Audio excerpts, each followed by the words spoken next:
आपके बड़े प्रोडिक्शन क्या होंगे? मैं थोड़ा प्रोडिक्शन के पार्ट पर आता हूँ, जो हम लोगों ने पॉडकास्ट शुरू होने से पहले भी डिस्कस किया कि कुछ ऐसे प्रोडिक्शन है, जैसे कि अभी मैं बिहार इलेक्शन की खास तौर पर बात कर लेता हूँ। बिहार इलेक्शन क्योंकि बहुत जल्द होने वाले हैं जी, ठीक है। अब बिहार इलेक्शन में क्या बड़े चेंजेस हैं? क्योंकि मैंने शुरुआत में ही जब पॉडकास्ट किए थे 2025 को लेकर, तब ये बात बहुत बड़े लेवल पर आई थी कि पॉलिटिकली बहुत चेंजेस होंगे इस साल बहुत में। ज़्यादा। तो क्या पॉलिटिक्स का चेंज है बिहार के अंदर भी? देखिए, अभी रिसेंटली 2 ग्रहण, जैसे कि आपने शुरुआत में ही बोला कि ग्रहण पड़ने वाले हैं। अब सूर्य क्या है? सूर्य सरकार है और चंद्रमा मन है, वो आत्मा है, वो मन है, वो रानी है तो वो राजा है। और राजा रानी अगर ग्रहण में जा रहे हैं या नए बर्थ को दिखा रहे हैं तो उथल पुथल तो है। अच्छा, तो राजनीति में बहुत बड़ी उथल पुथल आने वाली है। मतलब सरकारें गिर सकती हैं। देश की सरकार भी, हाँ, देश की सरकारें, बहुत से राज्यों की सरकारें चेंज होने के मापदंड पे खड़ी हैं। और ये सिर्फ देश में नहीं है, ये और अगर मैं कंट्रीज़ की बात करूँ तो वहाँ पे भी है। बहुत से चेंजेस अब हमें देखने को मिलेगा। क्योंकि भारत की अगर मैं बर्थ चार्ट की बात करती हूँ तो वृषभ लग्न का बर्थ चार्ट है। चतुर्थ भाव में सूर्य और केतु का ग्रहण लगेगा और दशम भाव में चंद्रमा और राहु। एक सत्ता है 10th हाउस और एक प्रजा है।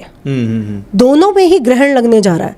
तो सत्ता पे बैठे हुए जो नेता हैं, क्या उनको उसका इम्पैक्ट नहीं मिलेगा? बिल्कुल मिलेगा। तो बहुत से जो हमने देखे कि बहुत से गुट बने हुए हैं, वो गुट बदलने वाले हैं। और हो सकता है वो बीजेपी गुट में भी जो गुट आते हैं वहाँ पे भी हमें चेंजेस देखने को मिलेंगे। हर पार्टी के अंदर गुट होते हैं। और प्रजा की बात करूँ तो प्रजा भी अब अपनी डिमांड्स मांगेगी कि हमें ये चाहिए, ये चेंजेस हमें चाहिए, या आप गलत डिसीजन ले रहे हो। जब डिसीजन सामने आ रहे हैं उसके खिलाफ प्रजा भी बाहर आएगी।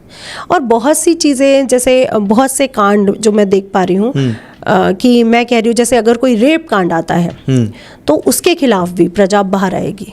या हमने अभी रिसेंटली क्या देखा कि पुरुषों के खिलाफ जो एक्टिविटीज़ हुई, बिल्कुल उसके खिलाफ जो लॉज, क्योंकि अभी तक जो लॉज बने वो क्या बने? स्त्रियों के फेवर में। पुरुषों के फेवर में तो लॉज बने ही नहीं है। बनने तो दोनों के फेवर में चाहिए। बहुत सालों से मेंस कमीशन की जो डिमांड है वो अधूरी है। हाँ, उसका गलत प्रयोग पुरुषों ने भी किया है, स्त्रियां भी अब कर रही हैं। तो वो बनने चाहिए। तो मुझे लगता है कि लोग बाहर आएंगे और अपने हकों के लिए डिमांड करेंगे। तो प्रजा इस समय बहुत विचलित रहने वाली है। ये कितने महीनों का प्रेडिक्शन बोल रहे हैं या कितने साल का? मुझे लग रहा है ये अक्टूबर नवंबर के करीब ये, हाँ, बहुत सी चीज़ें हमें देखने को मिलेंगी। क्योंकि सितंबर में है ग्रहण, तो सितंबर के 15 दिन पहले और सितंबर में ये आगे के कुछ महीने, और फिर वहाँ पे नवंबर में हम देख रहे हैं कि गुरु भी वक्री हो रहे हैं। शनि अभी वक्री चल रहे हैं, वो मार्गी हो रहे हैं। जब शनि गुरु वक्री मार्गी होते हैं तो भी तो ये कंडीशंस बनती हैं, भूकंप आना, एक्सीडेंट हो जाना, बहुत सी आकस्मिक घटनाएं होना। जैसे अभी हमने देखा हिमाचल प्रदेश में, अभी साउथ बाकी है, अच्छा, तमिलनाडु बाकी है, असम बाकी, ये सब चीज़ें जो साउथ की तरफ है वहाँ पे होनी घटित होंगी। अच्छा, बिहार के अंदर आपको किसकी सरकार आती हुई दिखाई देती है फिलहाल? देखिए, बिहार की सबसे पहले हम बात कर लेते हैं नीतीश जी की। ठीक है, नीतीश जी 1 मार्च 1951 का बर्थ है इनका, और 1:20 पे इनका बर्थ हुआ। बिहार के ही हैं। वृश्चिक लग्न का बर्थ चार्ट है और चंद्रमा लग्न में है। केतु इनके 10th हाउस में, मंगल और शुक्र पंचम में है। पंचम भाव को भी हम देखते हैं सत्ता परिवर्तन के लिए या सत्ता में कुछ बड़े पदों के लिए। और 4th हाउस और 10th हाउस भी देखा जाता है। 4th हाउस में इनके सूर्य, गुरु, बुध और राहु हैं। ठीक है, तो ये क्लियर है कि ये बहुत अच्छे पदों तक रहे अभी तक। सीएम है आज की कंडीशन में। लेकिन आगे इनकी राहु की महादशा में गुरु का अंतर आ रहा है। और राहु की महादशा में गुरु का अंतर बहुत उथल पुथल लाता है। तो मुझे नहीं लगता कि अब ये कुछ बड़ा कर पाएंगे। इनकी पार्टी तो रहेगी, लेकिन ये किसी पद पर रहे, ये बिल्कुल ठीक नहीं लग रहा। और ये हेल्थ को भी तो दिखा रहा है ना, क्योंकि वृश्चिक लग्न का बर्थ चार्ट है, तो हेल्थ भी तो इनकी गड़बड़ हो रही है। और गुरु वैसे भी इनके बर्थ चार्ट में 2nd हाउस के और पंचम भाव के मालिक हैं, यानी दिमाग भी बिल्कुल बाहर जा रहे हैं। अब इनका दिमाग वैसे नहीं चल रहा जैसे ये चला पा रहे थे, या कंट्रोल खोता जा रहा है। ठीक है, तो मुझे नहीं लगता ये किसी पद पर रहेंगे। और इनकी शक्ति जो है, दिमागी शक्ति और फिजिकली दोनों, वो क्षीण हो रही है। मानसिक स्थिति भी गड़बड़ है और शारीरिक भी। तो जब दोनों ही गड़बड़ हो रहा है तो आप कैसे पद की बात हम करें उनके? यानी कि अभी ये लगता है कि बिहार इलेक्शन के रिजल्ट जो भी हों, नीतीश कुमार जी तो मुख्यमंत्री नहीं है। ठीक है, बिल्कुल नहीं है। और अब आप कहेंगे कि दूसरा नाम आता है तेजस्वी यादव का। तेजस्वी यादव का। तो अगर मैं तेजस्वी यादव का बर्थ चार्ट देखती हूँ तो ये सिंह लग्न का बनता है। मंगल इनके 2nd हाउस में है, शुक्र इनके चतुर्थ भाव में और सूर्य पंचम भाव में है। मैं फिर कहूँगी पंचम भाव को हम ज़रूर देखेंगे कि क्या ट्रांजेक्ट हो रहा है। अभी पंचम भाव में गोचर में कोई प्लैनेट ना आने वाला है ना आएगा, और नवंबर के करीब भी नहीं आएगा, क्योंकि नवंबर के आसपास मंगल वृश्चिक राशि में होंगे। अभी वो कन्या राशि में है, फिर वो तुला में जाएंगे, फिर वो वृश्चिक राशि में होंगे। तो इनकी भी जो महादशा चल रही है वो चल रही है बुध में राहु की। दिसंबर 2023 से शुरू हुई है और जुलाई 2026 तक रहने वाली है। और राहु में बुध भी अनुकूल नहीं है। राहु में जिसकी भी महादशा अंतर्दशा आएगी राहु की महादशा में, वो अनुकूल नहीं होगी। Okay okay. तो राजनीतिक चुनौतियां तो इनके साथ भी दिख रही हैं। तो मुझे नहीं लगता कि ये अभी कुछ बड़ा कर पाएंगे। अब अगर हम इनके सिंह लग्न को देखते हैं, और सिंह लग्न का स्वामी पंचम भाव में गया, दिमाग बहुत तेज है। जब आपका दिमाग या ज्ञान बहुत तेज हो जाता है तो आप ओवर कॉन्फिडेंस में आके गलत डिसीजन लेते हो। बिल्कुल। महादशा राहु की है, सिंह लग्न का बर्थ चार्ट है, तो राहु इनको गलत डिसीजन दिलवाएगा, बहुत ज़्यादा महत्वाकांक्षी बना देगा। महत्वाकांक्षी तो ये है। और आप देखिए इनका मंगल बहुत डोमिनेटिंग है। ये क्रिकेट में थे पहले, अब ये अपने पिता के उसमें आए, क्योंकि वो भाग्य में बैठा था, इसलिए आना पड़ा इनको। ये जल्दबाजी में डिसीजन लेके गलत करेंगे, जिसके कारण इनको बिहार चुनाव में बहुत माइनस रिजल्ट मिलेगा, क्योंकि मंगल जल्दबाजी भी करवाता है और राहु की महादशा। तो जिस तरह से आप बता रहे हैं, आपने कहा कि आरजेडी भी बहुत अच्छा परफॉर्म नहीं कर रही है और उधर जेडीयू भी बहुत अच्छा परफॉर्म नहीं कर रही है, क्योंकि नीतीश कुमार के रिजल्ट्स अच्छे नहीं हैं। तो ऐसे में क्या आप ये कहते हैं कि बिहार इलेक्शन के अंदर इस बार एक नया चेहरा दिखेगा? हाँ, नया चेहरा दिखेगा, ये राइट है। अब लोग कह रहे हैं कि भाजपा नहीं आएगी, बट मुझे लगता है कि बिहार में अगेन भाजपा रिपीट होगी। ओके। और एनडीए के साथ गठबंधन होगा, लेकिन चेहरा कुछ नया होगा। चेहरा कोई बीजेपी का होगा इस बार? क्योंकि हर बार क्या होता है कि एनडीए के गठबंधन में तो बीजेपी रहती है, लेकिन चेहरा बीजेपी का बहुत कम होता है। आई डोंट थिंक सो कि कोई रहा होगा। तो अब इस बार बीजेपी को मौका मिलेगा कि वो अपने चेहरे को प्रोजेक्ट कर पाए। बिल्कुल। कोई चेहरा आपको लगता है एस्ट्रोलॉजिकल, अगर आपने कोई किसी को रीड जितने किया भी तो? मैंने बर्थ चार्ट देखे हैं, चाहे मैं तेजस्वी यादव का देख रही हूँ, खैर ये तो उससे नहीं है, और एक हमारे पास है जो बीजेपी के ही समर्थक हैं लेकिन नीतीश कुमार के खिलाफ भी बोलते रहते हैं, चिराग पासवान। हाँ बिल्कुल। चिराग पासवान का भी अगर मैं बर्थ चार्ट देखूं तो इस साल उनके लिए भी अच्छा टाइम नहीं है। ओके। क्योंकि अगर इन दो के चेहरे के बाद हम किसी की बात करें तो चिराग का ही चेहरा नजर आता है। जबकि चिराग पासवान का बर्थ चार्ट बहुत स्ट्रांग है। यानी कितनी संभावनाएं दिखती हैं चिराग पासवान के पॉलिटिकल करियर को? मैं कहती हूँ आने वाले टाइम में वो सीएम होंगे, चिराग पासवान पक्का। उनका बर्थ चार्ट बहुत स्ट्रांग है और दशमेश उनका बहुत स्ट्रांग है। ओके। और सूर्य और राहु और शनि जो राजनीति के प्लैनेट है, वो तीनों उनको बहुत सपोर्ट कर रहे हैं। तो वो आने वाले टाइम में ये बात तो पक्की है कि वो सीएम होंगे। यानी चिराग पासवान के लिए आने वाला समय अच्छा है। जितना भी अभी स्ट्रगल चल रहा है वो सोने को तपाने वाली चीज है। देखिए ये साल मंगल का है। जब मंगल कुछ भी करते हैं, मैं आपको क्लियर बताऊं, जब न्यूमरोलॉजी अंक शास्त्र बना, ये वैदिक ज्योतिष से जुड़ा, ये कोई आज पाश्चात्य संस्कृति से नहीं आया है। पूरा अंक शास्त्र वैदिक ज्योतिष से जुड़ा हुआ है। जब वैदिक ज्योतिष बन रहा था तो 1 से 8 तक की गणना हुई, ठीक है। बाद में 9 अंक आया। 9 अंक नई शुरुआत को दिखाता है, कुछ अंत होके कुछ नया क्रिएट करता है। तो जो भी हमें दिख रहा है वो तो नहीं होने वाला, कुछ नया ही होगा, ये क्लियर है। और वो हमने दिल्ली इलेक्शन में भी देखा बिल्कुल, कि बहुत से चेहरे थे जो हमारे सामने पहले आ रहे थे और हम उनकी गणना कर रहे थे, लेकिन वो नहीं हुआ। जो लास्ट में हमारे पास 5 नाम आए, उसमें से एक नाम रेखा गुप्ता जी का निकला, क्योंकि वो जो टाइम था वहां पे शुक्र बहुत डोमिनेटिंग था, बिल्कुल। और रेखा गुप्ता जी ही फीमेल कैंडिडेट थी, और इनका दशमेश बहुत स्ट्रांग था। तो मुझे लगता है कि अभी बहुत जल्दी है हम लोगों के लिए बात करना। हम शायद सितंबर तक, अक्टूबर तक इसके पे क्लियर हो पाएंगे कि हमारे सामने कौन से चेहरे आते हैं। अभी जैसे आपने रेखा गुप्ता जी का जिक्र किया कि यहाँ पर भी दिल्ली में चेंज आना था और रेखा गुप्ता जी यहाँ पर मुख्यमंत्री बन गई दिल्ली में।